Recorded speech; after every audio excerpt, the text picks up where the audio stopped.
Hello and welcome to this video for ephotozine.tv.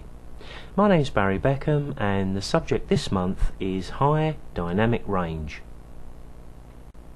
Now there doesn't seem to be a great deal of doubt that high dynamic range photography, or HDR as it's known for short, is going to be the big thing of the future. It's early days yet, but already we're getting very encouraging results. The theory of HDR is pretty simple. When we take a general shot of any scene, that exposure is usually a compromise, if you like, between what we would like to have in one part of the image and what we would like to have in another part.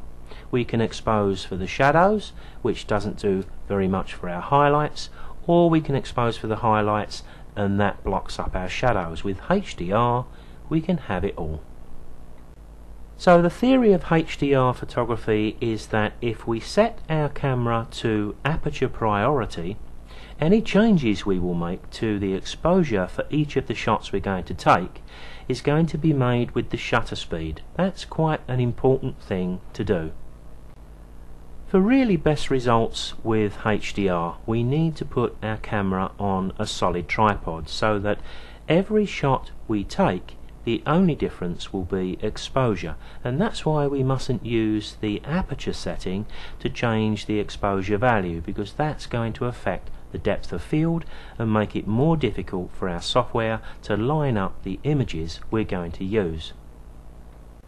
Now if we're going to place our camera on a tripod and we're going to take 3 or 5 images, let's say, at different exposure values, but exposure using just the shutter speed, it means we've got to return to the camera and use either a wheel or a button to make those changes, and when we do that we run the risk of moving the camera a little bit, and that's going to affect the quality of the final HDR image.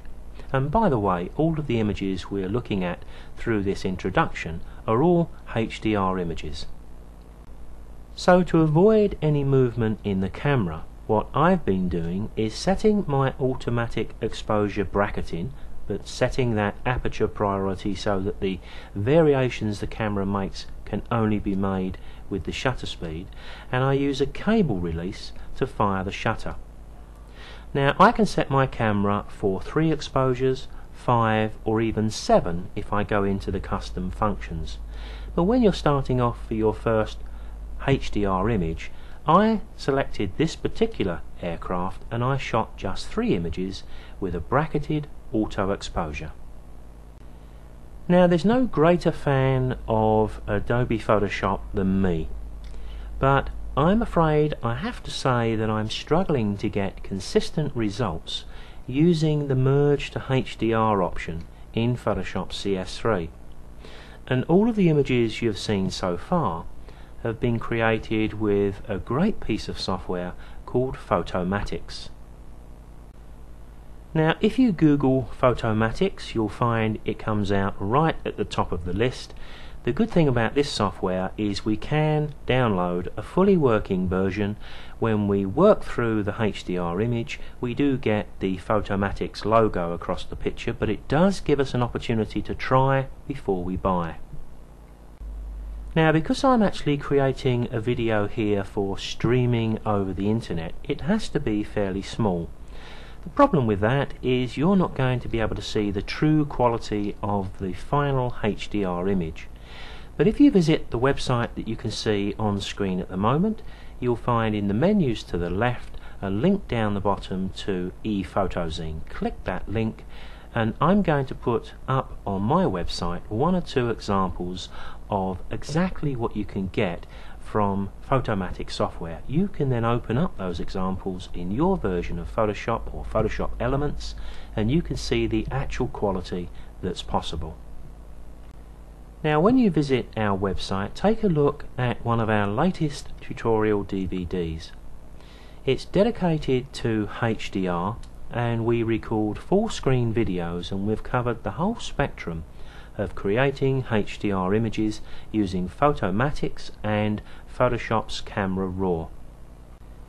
Now, if you're interested in HDR, it stands to reason you're looking for the best quality you can get from your digital camera at the present time.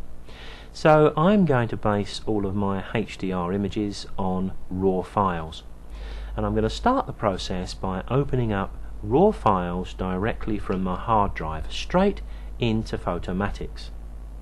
Now there's two parts of the HDR process. First, we have to generate our HDR image, and we can do that with the series of photographs I've been talking about through this introduction. Whether that's 3, 5 or 7 or even 1, we can do it with 1 as well.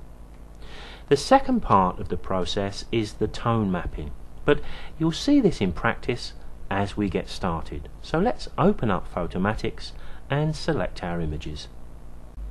Now, just before we launch the Photomatix software, let's just take a look at the 3 images we're going to use in the Photoshop bridge here, because I think they're pretty typical of where HDR is really going to work for us. Here we've got an image where the exposure has given us a great sky, it's giving us good foreground, but we've got locked up shadows in the background, and the main subject again is far too dark. If we give more exposure to the aircraft, we get some superb exposure on the aircraft, but of course it does nothing for the foreground and the sky. Well, for HDR purposes, as you can see, I've taken 1 of each, and of course I've taken 1 in the middle, which generally would have been the compromise we would have taken originally without HDR in mind, and maybe we would have done some work in Photoshop to lighten the aircraft and darken the outer edges. We don't have to do that using HDR. The whole point of HDR, of course, is that we don't have to make those exposure compromises. So here we are in Photomatix Pro 3. The first thing we need to do is to generate our HDR image. So we need to click and browse for the 3 images we're going to use. To make it easy for us today, I have put those 3 images in a separate folder. So I'm going to click Browse, and I'm going to navigate quickly to that folder on my D drive, ePhotozine, and there are the 3 images. We can select all 3 by just holding down the Control key and clicking each one and opening those files. All we need to do now is click OK. We get another panel that appears on screen, and we get some options here. Now, you may have difficulty reading this on the small video, so the top section says Align Source Images, and we get a box that we can tick to say yes, try to align the source images. Now, in theory, the software can correct some movement, but we're really talking here of movement in the camera, not movement in the subject. It has much greater difficulty in dealing with that, but it can sometimes actually do a little bit of good for us if we introduce a bit of movement into the camera in error. So here I've got that option ticked, and I have selected, or I'm going to select, by matching features. Underneath that we've got another box that says attempt to reduce ghosting artifacts. Now this is what is caused when we've got moving subjects in the picture, like maybe the branches of a tree. Now we haven't got that here, but I've turned it on anyway so that we can make the best quality image we can. What we need to do next is to click the OK button and allow Photomatix to generate the HDR image. Now when we do hit the OK button, then Photomatix starts to do its work. Now we're working here on high resolution RAW files, and the HDR image that Photomatix is first going to produce is in 32-bit, so we're working high end here. It's going to take a few minutes to actually generate the next stage, and I'm going to stop my recording at this point and come back when it's complete, so you're going to get a little bit of a false view of how long it takes.